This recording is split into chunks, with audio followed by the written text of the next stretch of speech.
जय जिनेंद्र। भाइयों, पिछली बार हमने कुछ आहार से संबंधित बात की थी कि किस तरह का आहार मनुष्य के लिए बना है या मनुष्य आहार के लिए बना है। ये दोनों चीज़ें ऐसी हैं, हमें प्रकृति में कुछ भी जो अवेलेबल होता है तो आफ्टर कुछ जनरेशन बॉडी उसको एडॉप्ट कर लेती है।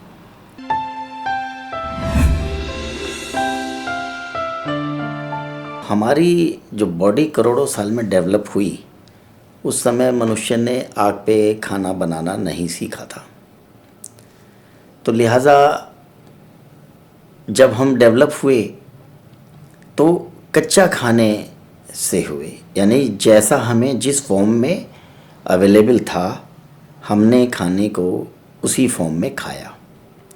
ये कि आप अगर प्रकृति में रहते हो, जंगल में रहते हो, आपको चलिए आग प्राप्त हो गई बनाने के लिए खाना, लेकिन आपको बर्तन, उस समय सिविलाइजेशन नहीं थी तो आप बर्तन कहाँ से लाएंगे, बनाएंगे कैसे। लिहाजा खाना नहीं बनता था, भोजन आग पे नहीं बनता था। तो आज हमारा सब्जेक्ट ये रहेगा अपक्वाहार, क्योंकि हमारी बॉडी अपक्वाहार के लिए ही बनी है। और अपक्वाहार देखिए, मनुष्य के अलावा कोई भी संसार में प्राणी ऐसा नहीं है जो आग पर पकाकर खाना खाता हो। घर में गाय हैं, कुत्ते हैं, मोहल्ले में घूमते हैं, इनको हम पका हुआ भोजन दे देते हैं। ये शहरी हो गए, हमारे संपर्क में आ गए तो ये वो लोग खा लेते हैं। अदरवाइज़ जब इनका नेचुरल खाना ये खाते हैं, गाय घास खाती है कच्ची, इसी तरह से मनुष्य ने करोड़ों साल तक कच्चा खाना ही सीखा और हमारा पाचन तंत्र पूरी तरीके से अपक्वाहार के लिए बना है। देखिए, इसको हमने नाम दिया है अपक्वाहार, आहार, अपक्व आहार, अपक्वाहार।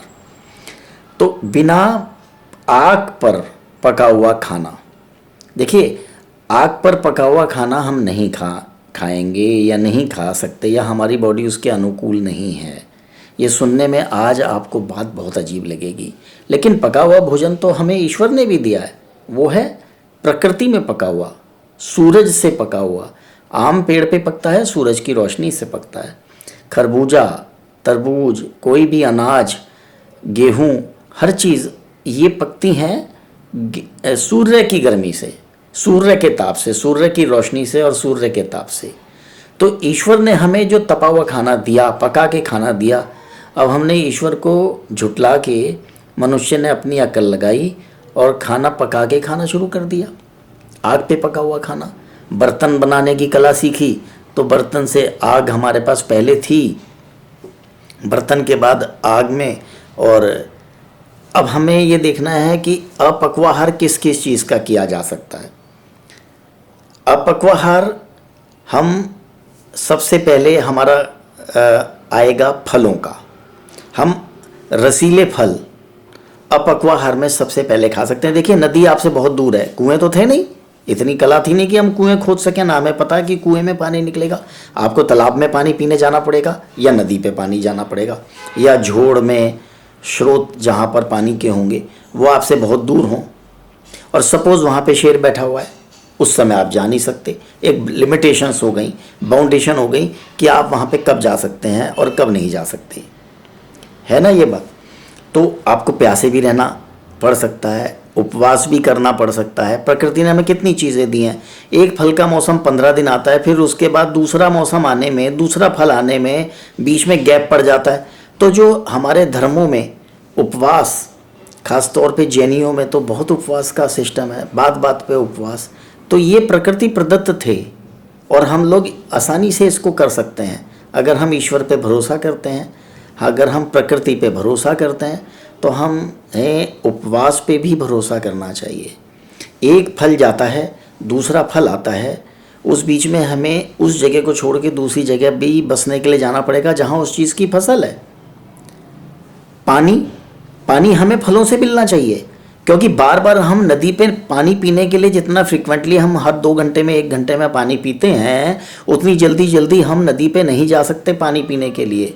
वहाँ मगरमच्छ बैठा होगा, वहाँ हिंसक जानवर होंगे, ये तो एक वक्त होता है, बड़ा टाइम निकाल के झुंड बना के सब लोग जाएंगे, इकट्ठा पानी पी के आएंगे, और पानी भर के लाने का हमारे पास कोई जुगाड़ नहीं, हमें तो जाके जितना पी लिया उस हिसाब से हमारी बॉडी बनी है। सिविलाइजेशन 5000 साल की, बर्तन ये जो मोहनजोदड़ो की निकलती हैं खुदाई में कि मिट्टी के बर्तन निकले, ये निकले वो निकले, तो ये सिविलाइजेशन इससे ज़्यादा पुरानी नहीं है। 5000 10,000 होगी, इससे ज़्यादा नहीं है कि हमने कला क्या सीखी और कैसे पानी जमाना सीखा। तो मनुष्य प्रकृति में अपक्वाहार करके आया। अपक्वाहार में हमारा सबसे प्राइम भोजन हो जाता है रसीले फल, क्योंकि उसमें हमें दो चीज़ें मिल जाती हैं। फल के साथ न्यूट्रिशन मिनरल्स फलों में ज़्यादा होते हैं, जहाँ जो रसीली चीज़ होती हैं उनमें ज़्यादा, प्लस पानी की रिक्वायरमेंट पूरी। तो फल रस, पेड़ों पे पका हुआ फल जो कि प्रकृति ने पकाया हो, जैसे कच्चा आम आप नहीं खा सकते, आपकी आंखें दुखनी आ जाएंगी, लेकिन जब वही फल पक जाएगा तो आप उसको खा सकते हैं। प्रकृति में मनुष्य का खाना, आज हम उस पर ही चर्चा कर रहे हैं। हम जो मनुष्य के लायक खाने लायक चीज़ें नहीं हैं और मनुष्य ने उसको अपने खाने लायक बना लिया है, उस अभक्ष्य पे चर्चा नहीं करेंगे।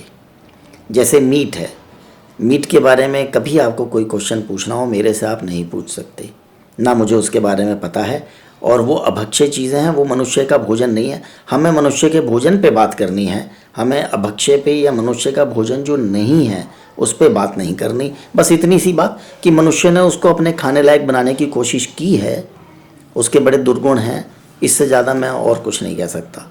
कि आग, वो भी आग की बुराई जब आई हमारे जीवन में, हमने आग पे पका के खाना सीखा, तब हमने उसको खाया। इसी तरह से गेहूँ, मूंग की दाल या दालें और कुछ चीज़ें हमने आग पर पका कर खानी सीखी। अगर हम आग पर पकाते नहीं तो उनको हम नहीं खाते। जैसे गेहूँ आप नहीं खाएंगे, चना आप नहीं खाएंगे, लेकिन अब इसको हम खाएं कैसे? देखिए, जब ये ही अंकुरित हो जाता है तो ये खाया जाता है। दालें हम खाते हैं कच्ची फॉर्म में, अंकुरित करके जब वो ग्रीन वेजिटेबल रह जाती हैं। इसकी ये जो मैं आज आपको बता रहा हूँ बातें, इनकी कुछ कुछ हिंट हमने अभी तक के एपिसोड्स में प्रस्तावना के तौर पे आपको दिए हैं कि हम आगे क्या क्या अपने सब्जेक्ट्स में उठाएंगे। आज मैं वही सब्जेक्ट उठा रहा हूँ। तो आज हमने शुरू किया अपक्वाहार के ऊपर। तो मनुष्य ने खाना कैसे सीखा? अपक्वाहार से। तो पहला खाना हमारा ये हुआ। दूसरा खाना जड़मूल कंद, ये दूसरा यानी कि दूसरे दर्जे का। फिर तीसरे दर्जे का खाना, दूसरे दर्जे का खाना, तीसरे दर्जे का खाना, और अभक्ष्य पदार्थ जो हम खाते हैं लेकिन वो हमारे खाने के लिए नहीं है। जैसे मैंने अभी आपसे चर्चा की, उसका नाम लेना भी गलत लगता है, जिसको हमें दूसरे जानवर को मारना पड़ता है। मनुष्य जो दूसरे जानवर को मारने के लिए नहीं बना, या उसका खाना खाने के लिए, उसका जीवन हरण करके खाने के लिए नहीं बना। कई मुसलमान लोग हमारे दोस्त या कुछ इस तरह के लोग जो मांसाहार का समर्थन करते हैं, वो कहते हैं, ये जो एक पढ़ ली ना अधकचरी सी नॉलेज आ गई कि वनस्पति में भी जीव होता है, वो पकड़ के बैठ जाते हैं। वो सेंसलेस लोग हैं, उन्होंने कभी धर्मों का अध्ययन किया नहीं। पुराने जो खाने पीने या मनुष्य कि जीवन होता है पौधों में, ये किसने दिया था? ये अभी बसु जी ने नहीं दिया 100 साल पहले। ये सिद्धांत तो महावीर से भी पहले का चला आ रहा है। जैनियों में तो ये आज नहीं जानते, उसके बावजूद भी उन्होंने उसको खाने को कहा है। देखिए, हरे वनस्पति जगत और जीव जगत एक दूसरे का पूरक है। पूरक यानी जो अधूरापन हम में है वो पूरा करता है, और जो उनमें अधूरापन है वो हम पूरा करते हैं। हम उनका भोजन है। जब मर जाते हैं, हमारी लाश, हमारी राख, और वो हमारा भोजन है। कैसे? मैं बताता हूँ कैसे, बिना उनको कष्ट पहुँचाए। हम जब पेड़ से फल लेते हैं तो वो आम, अब आम का उदाहरण लेते हैं, केवल एक उदाहरण लेते हैं, बाकी आप सारे अपने आप देख लीजिएगा बाकी उदाहरण। आम का उदाहरण लीजिए। आम पत्तों के बीच में छिपा होता है जब वो आदमी के खाने के लायक नहीं होता, कच्चा होता है, और वो नहीं चाहता कि उसे कोई खाए, यानी उसका जीवन इंपॉर्टेंट है उसके लिए। तो वो हरे पत्तों के रंग का, पत्तों के पेड़ के बीच में पत्तों में छुपा होता है। हर जानवर से वो ये कोशिश करता है कि वो मुझे ना खाएं। अब जब उसका टाइम आता है, मौसम पूरा हो जाता है, उसका झड़ने का टाइम आता है पेड़ से, वो पीला होने लगता है और उसका जो खट्टापन जो हम खा लें तो हमारी आंखें आ जाती हैं, हमें नुकसान करता है, वो मिठास में बदलने लगता है। यानी वो चाहता है फल, आम या आम का पेड़, कि अब मुझे कोई तोड़ ले। वो विजिबल हो जाता है, वो खुद चाहता है। अब आप एक जानवर को मारिए, वो चाहेगा कि आप उसे मारें, वो बचेगा, तड़पेगा, भागेगा। वही आम की कंडीशन होती है पहले कच्ची फॉर्म में, और जब वो पकने लगता है, यानी कि वो अब चाहता है, उल्टा हो गया इसका, उसमें मिठास भी आ जाती है। तो ये कुतर्क देना कि आप भी तो जीव हिंसा कर रहे हो और आप वनस्पति खा रहे हो, तो उसमें भी तो जान है, ये वो अपनी अकल अपने पास ही रखें, हमसे क्या बहस करेंगे आगे। तो इस तरह से फल हमें कहता है, प्रोवाइड करता है कि लो मुझे खा लो, और आदमी क्या करता है, उसका मीठा मीठा एरिया खाया और बाकी मिट्टी में फेंक दिया ताकि उसका जीवन चक्र पूरा हो सके। तो हमने उसके जीवन चक्र में उससे कुछ लेके, यानी उसकी मिठास लेके उसके जीवन चक्र में उसको हमने दो चीज़ें दी। गति, यानी जहाँ वो पड़ा था वहाँ से लेके दूसरी जगह डाला। उसका चलन, वनस्पति जगत का चलन ऐसे ही होता है, जैसा आदमी पैरों से चलता है, वनस्पति ऐसे चलती है। बेल चलती हैं, अपने आगे बढ़ती जाती हैं, पीछे अपना वजूद ख़त्म कर देती हैं और आगे बढ़ती जाती हैं, एक पेड़ से दूसरे पेड़, दूसरे पेड़ से तीसरे पेड़, गिलोय ऐसी चलती है। तो वो जंगल में फैलती जाती है आगे आगे। ये इनका चलने का तरीका है। प्रजनन का तरीका मैंने आपको बता दिया कि वो नया फल बनाना है, उसको नया पेड़ बनाना है, तो हमें वो उसने गुठली हमने मिट्टी में डाल दी, या अमरूद खाया, अमरूद का बीज हमारा निकल गया पेट से और वो बीज पेड़ में तब्दील हो गया, जहाँ वो पड़ी मल हमारा गया। तो जो हम विसर्जित करते हैं कार्बन डाइऑक्साइड, वो उनके लिए जैसे हमारे लिए ऑक्सीजन है वो है। तो हम एक दूसरे के पूरक हैं, उनका वो जो हमें देते हैं और हम उनको देते हैं। हमारा मलमूत्र यूरिया खाद, हमारा मलमूत्र उनके लिए खाद है, भोजन है, और उनका कार्बन डाइऑक्साइड लेके हमारा वो ऑक्सीजन छोड़ते हैं। ये उनके लिए ऑक्सीजन जो है वो उनके लिए वेस्ट है, हमारे लिए वरदान है। तो हम एक दूसरे के अपोजिट और पूरक हुए, ना कि दुश्मन हुए। मांस खाने में हमें एक दूसरे का दुश्मन बनना पड़ता है, और आदमी दुश्मनी के लिए नहीं बना। आज जितनी हिंसा हो रही है, आज जो हालत हो रही है, अधर्म को धर्म समझा जा रहा है, जो धर्म कहने लायक नहीं है उसको धर्म कहा जा रहा है कि एक धर्म एक धर्म। एक धर्म का क्या मतलब है, बोलने की हिम्मत नहीं है कि कौन सा धर्म और कैसा धर्म, उसमें लीगल बाउंडेशन पड़ जाती हैं। आप सब समझ गए होंगे किसकी बात हो रही है। तो ये हालत है, जिसको हम धर्म भी नहीं कह सकते वो धर्म की प्रतिष्ठा पा गए। तो मनुष्य एक दूसरे को मारने के लिए नहीं बना, किसी को मारने के लिए नहीं बना। एक दूसरे को छोड़ो, वसुधैव कुटुंबकम में केवल आदमी आदमी नहीं, आदमी जानवर नहीं, आदमी वनस्पति भी आती है। हम वनस्पति को मारते नहीं हैं। गेहूं की फसल जब होती है, गेहूं का जीवन चक्र 4 महीने का, 3 महीने का होता है, और वो पक जाता है, उसके बाद वो खाया जाता है। और दाना जो है गेहूं का, वो आदमी के खाने के लिए नहीं बना जब तक कि उसे अंकुरित ना कर लें। दालें अंकुरित करके, गेहूं, चना सब अंकुरित करके, तभी वो ज़्यादा पौष्टिक होते हैं। आपने सुना ही होगा, ये सब तो छोटी छोटी बातें हैं। हम जैनियों के घर में, बनियों के घर में, वेजिटेरियंस के घर में, सबके घर में ये घुट्टी में पिला दी जाती हैं, सबको पता होती हैं। इसके पीछे इतना लंबे चौड़े लेक्चर की ज़रूरत नहीं कि हाँ, हमने बताया था आपको कि मान लीजिए दाल में 13 से 18% प्रोटीन है, जो मनुष्य के किसी काम का नहीं। मीट में प्रोटीन कितना होता है, 48%, सोयाबीन में 48%। ये हार्म करते हैं, किडनी ले बैठते हैं, क्योंकि किडनी को उतना ज़्यादा यूरिक एसिड छानना पड़ता है। तो मेरा कहने का मतलब है कि हम प्रकृति से भोजन लें तो वो अपक्वाहार होता है। और जब हमें कोई बीमारी घेर कर गई, हमारे शरीर के अंदर घुस गई, तो अगर आप अपनी ज़्यादा बुद्धि ना लगाएं और अगर आप में जीवन शेष है और थोड़ी सी एनर्जी आपके पेट में, आंतों में बाकी है, तो आप तुरंत पहले तो करिए उपवास। जब तक ना खा सकें ना खाइए, लेकिन क्योंकि हमें बरसों की आदत पड़ी हुई है, इसलिए आप थोड़ा थोड़ा गुनगुना पानी पी सकते हैं, क्योंकि आप चिकित्सा कर रहे हैं, हम बीमार पड़ गए इसलिए।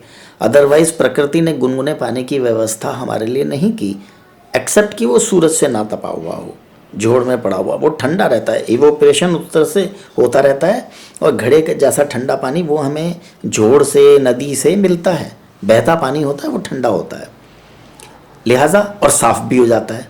और सबसे बड़ी बात है, पानी हमें पीना पड़ रहा है क्योंकि मल सूखा हुआ अंदर पड़ा है, इसलिए। नहीं तो पानी जो हमें नेचुरली मिल जाता है फलों से, जिस तरह के मैंने आपको बताया, आप ताज़ा फल तोड़िए, उसमें जितना पानी होगा बाजार से लाए हुए फल में उतना पानी का कंटेंट नहीं होगा, क्योंकि वो 3 दिन में आपको खाने की टेबल पे आया, जब तक उसका काफ़ी कुछ मात्रा में पानी 20% 30% सूख चुका होता है।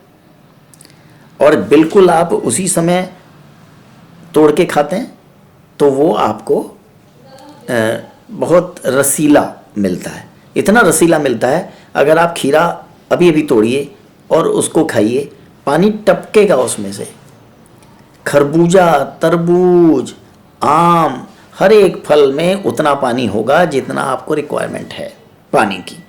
आपको पानी अलग से पीने की ज़रूरत नहीं है, ना आरओ लगाने की ज़रूरत है। लेकिन अब जैसा चल रहा है, मैंने आपको बताया था कि इस समय हम 100% प्रकृति के नज़दीक नहीं हो सकते, तो कहीं कहीं हमें कुछ कंप्रोमाइज़ करने पड़ते हैं। जैसे कि गर्म पानी आप रसोई का पिएंगे, आपने कोशिश करेंगे कि जब तक आपको भोजन की डिमांड अंदर से पैदा ना हो, बरसों की प्रैक्टिस के बाद ऐसा हो सकता है आपको कभी कभी झूठी भूख लगे, आपको एहसास हो भूख का, लेकिन वो भूख ना हो। तो अगर आप थोड़ा बहुत सहन करेंगे ना, और वो समय पास ऑन हो जाएगा और पेट की डिमांड कम हो जाएगी, तो समझ लीजिए कि वो झूठी भूख थी। उसको हम कहते हैं भूकास, यानी भूख की आस थी, भूख नहीं थी। तो भूख को पहचानना सीखिए, ये भी एक सब्जेक्ट हो सकता है। भूख को पहचानना सीखिए, अकॉर्डिंगली खाइए। अब रहे कंदमूल, ये भी मनुष्य खा सकता है, जैसे मूंगफली है कि अंदर के और फल हैं, अंदर के जैसे कंद कुछ होती हैं जो अंदर से निकलती हैं, वो खा सकता है, भून के खा सकता है। आग जलाई, भून के खा लिया। आलू आप भून के खा सकते हैं, उबाल के खा सकते हैं। अब अगर प्रकृति की बात कर रहा हूँ तो केवल भून के खा सकते थे, शकरकंदी भून के खा सकते थे। लेकिन भूनने में वही मैंने कहा, आग का इस्तेमाल किया, अपक्वाहार छोड़ा कि उसका पानी सबसे पहले क्या होता है खाने को बनाने में, उसका पानी उड़ जाता है, नेचुरल पानी, और हम पानी ऊपर से पीते हैं। लिहाजा हम कई रोगों का शिकार होते हैं। जो ऊपर से पानी पीने में आदमी कई रोगों का शिकार बनता है, क्योंकि वो संतुलन जो प्रकृति ने हमें दिया, एक तो वो मिस हो जाता है। ऊपर से पानी पिए हैं, वो आरओ कर लिया, साफ़ कर लिया, उसमें जीवाणु आ गए, कहीं का रखा हुआ पानी था, वायरस आ गया, ये आ गया, वो आ गया, तो कई गंदगी आ जाती है पानी में। तो पानी अगर हम ऊपर का पिएंगे तो वो पानी गंदा होगा। नदी में नहाने गए, स्किन ने पानी पी लिया, वो नेचुरल पानी ऑस्मोसिस से अंदर चला गया है। शायद ही झरने में ऊपर से पानी गिर रहा है, साफ़ पानी है, पत्थरों के बीच में से फिल्टर्ड होकर निकल रहा है, हम उसको पी लेते हैं। वो भी आज का मनुष्य पीता है, पता नहीं पहले लोग पीते थे कि नहीं, उनको रिक्वायरमेंट थी कि नहीं इतना। और झरने के पास जाएगा तो कहीं नीचे घड़ियाल बैठा है, ऊपर शेर बैठा है, तो ऐसा लिहाजा पानी कम से कम पीते थे हम लोग पहले। तो अपक्वाहार के फेवर में जो मैंने आपको बातें बताई, मेरे ख्याल से आपको समझ में आई होगी कि प्रकृति के हिसाब से जब हम अपक्वाहार के हिसाब से बने और हम बीमार होने की कंडीशन में दोबारा से अपक्वाहार पे कुछ दिनों के लिए आ जाएं, तो वो हम मान लेते हैं, अगर आप अपक्वाहार ले रहे हैं अगर आप, तो हम मान लेते हैं कि आप एक तरह का उपवास कर रहे हैं, क्योंकि आजकल थाली में रखा हुआ खाना, चूल्हे पे पका हुआ खाने को ही खाना माना जाएगा। और अगर आपने फल खा लिया, फलाहार कर लिया, जो कि हमारा श्रेष्ठतम भोजन है, तो उसको तो बाहर अड़ोस पड़ोस में बंदा क्या कहता है, मैं उपवास पे हूँ, मैं उपवास पे हूँ, मैंने आज केले खाए, मैं उपवास पे हूँ, मैंने आज आम खाए, मैं उपवास पे हूँ, मैंने आज मूली खाई, मैंने आज गाजर खाया, मैंने आज टमाटर खाया, मैंने आज नमक छिड़क के खाया और उसमें थोड़ी सी काली मिर्च भी पिसी हुई डाल दी थी। यानी कि उसने टमाटर, मूली, गाजर, कुछ मसाले, नमक, मतलब अगर आप सोचना शुरू करेंगे तो उसने कम से कम 12-15 आइटम के नाम गिना दिए बंदे ने और कहा मैं उपवास पे था। अब दूसरी चीज़, सिद्धांत, प्रकृति में आपको एक बार में एक ही चीज़ खाने को मिलती है, और जब हम एक से ज़्यादा चीज़ खाते हैं तो दो खानों का मेल हो जाता है। जैसे कि सिंपल सी बात, अगर आप प्रकृति में रह रहे होते और मूली खा रहे होते तो क्या आपको नमक मिलता वहाँ पे? जो मूली के अंदर नेचुरल नमक है, बस आपको उसमें सब्र करना पड़ता। टमाटर खा रहे होते तो सेंधा नमक और काली मिर्च आपको मिलती। ये दो मसाले, यानी आपने 3 चीज़ खाई और आपने कहा क्या मैंने टमाटर खाया, और आपने खाई कितनी चीज़? 3, टमाटर, उसके ऊपर काली मिर्च, उसके ऊपर सेंधा नमक। तो कहने का मतलब अगला एपिसोड हम लेंगे खाने के कॉम्बिनेशंस पे। एक बार में एक चीज़ खाएं, बहुत अच्छा, ज़्यादा से ज़्यादा 2 या 3 चीज़। नमस्कार।